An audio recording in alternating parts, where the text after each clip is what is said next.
شلونكم حبايب؟ شخباركم؟ ان شاء الله يا ربي كلكم بخير وصحة وعافية وانتو تشوفون فيديو اليوم.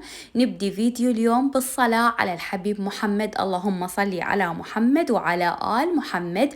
اتمنى كل من يشوف الفيديو يضغط لنا على اللايك اذا عجبه الفيديو، ويشترك بالقناة ويفعل زر الجرس حتى يوصل له كل جديد اني انزله. واكيد ارحب بكل مشتركة جديدة وقديمة واقول لها كل الهلا بيك بقناتي، واتشرف بيكم وكلكم على راسي من فوق. شرفتوني ونورتوني. شلونكم ويا الحر؟ الحمد لله على كل حال وأحوال.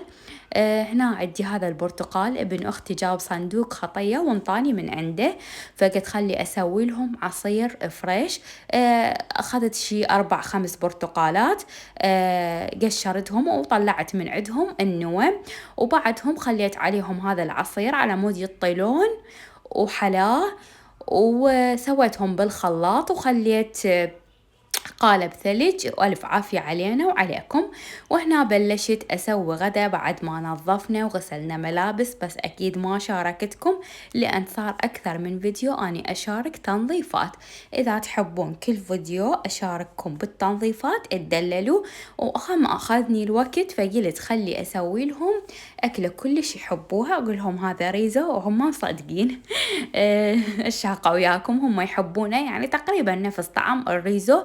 عندي هذا ستيك قليته وحمست راس بصل ثرمته ناعم، وخليت كركم وفلفل أسود وماجي وفلفل أسود وكركم وماجي وكاري وكمون، وهدرت التمن مثل تركيب التمن العادي، وقليت الستيك وقطعته. وهنا خليت عليه هاي الصلصة مال الستيك، مال العفو الريزو، وسهمنا وسهمكم العافية طبعا. وبعد ما كملت الغدا ومواعين الغدا والتنظيف، أكيد تعرفوني لازم أشرب قهوة، لو قهوة لو كابتشينو لو نسكافيه، ما أقدر بلياهم.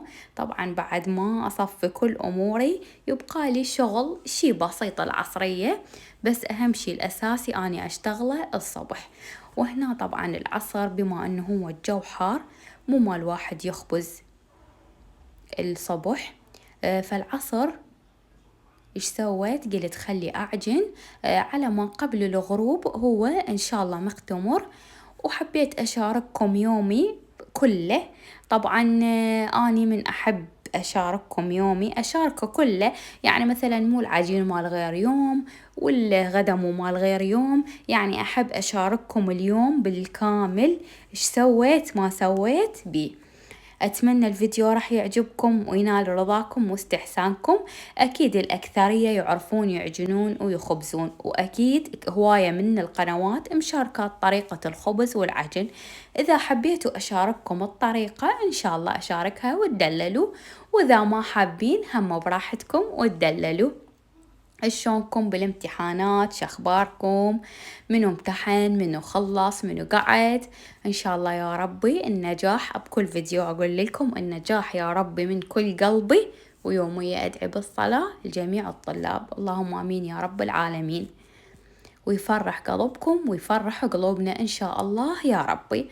طبعا اني الحمد لله والشكر بفضل الله خلصت من وحدة من بناتي، بقت لي بس الثالث.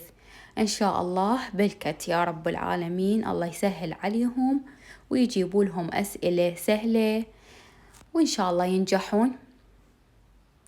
ردت أسأل بنات سؤال، منو عنده فرن كهربائي، تنور كهربائي، منو عنده؟ تنصحوني بيه لو لا؟ ناس تقول زين وناس تقول مو زين. أني أخبز على الستيل، فأني شوية بطيئة مو سريعة بالخبز، فقلت يعني أريد أشوف الكهربائي هو مو سريع، يعني أقدر ألحق عليه، بس شنو زين لو مو زين؟ إيش تنصحوني؟ أشتري من عنده لو لا؟ أتمنى تكتبولي بالتعليقات اللي مجربة واللي عنده أهله عمته خالته، يعني منو اللي عنده خليه يكتب لنا بالتعليقات فضلا وليس أمرا.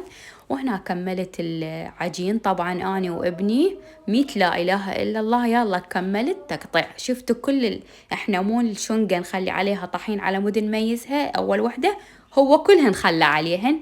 وهذا خبزنا كملت الحمد لله والشكر. وهاي فرحتنا الكبيرة وفرحت كل العشيرة. الحمد لله والشكر طلعت بنتي إعفاء أم الأول متوسط وخلصت من عندها، ويا ريتها ما طالعة كربت عليها كرب. وكان شنو طلبها شو أسوي لها؟ كانت تطلب مني أسوي لها أندومي. هاي هديتي 2000 دينار أندومي وبيبسي الحمد لله. كلش تحب الأندومي بس أني أرفضها أبد أبد ما أقبل، وإذا قبلت لازم بشروط إنه تاكل فواكه يلا، ومرتين بالأسبوع مرة بالأسبوع. وهنا طبعا أنا مشاركة هاي الماسكات بس هو طلبوا مني وقلت بما إنه أني اعتنيت ببشرتي لهذا اليوم فخلي أشارككم هاي الماسكات اللي تخبض والسهلة والسريعة. ضفت خاشوق الشاي نسكافيه وخاشوق الشاي روبة وخليتهم على وجهي، خليتهم بالثلاجة على مود يبردون. شنو شاحكي لكم الوجه يصير يجنن طبعا، ورخيصات وسهلات وموجودات بالبيت.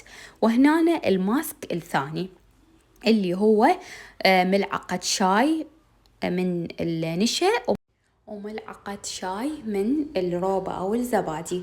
وهنا عندنا الماسك الثالث ملعقة شاي من النشا، بس هنا صارت الملعقة شوية كبيرة فضفت ملعقتين شاي من ماء الورد اللي نخليه على الوجه، وراح أخلطهم خلطة زينة لحد ما يصير عندي القوام متجانس. وهيك صار شكل القوام، وهسه راح أقول لكم مع ألف سلامة.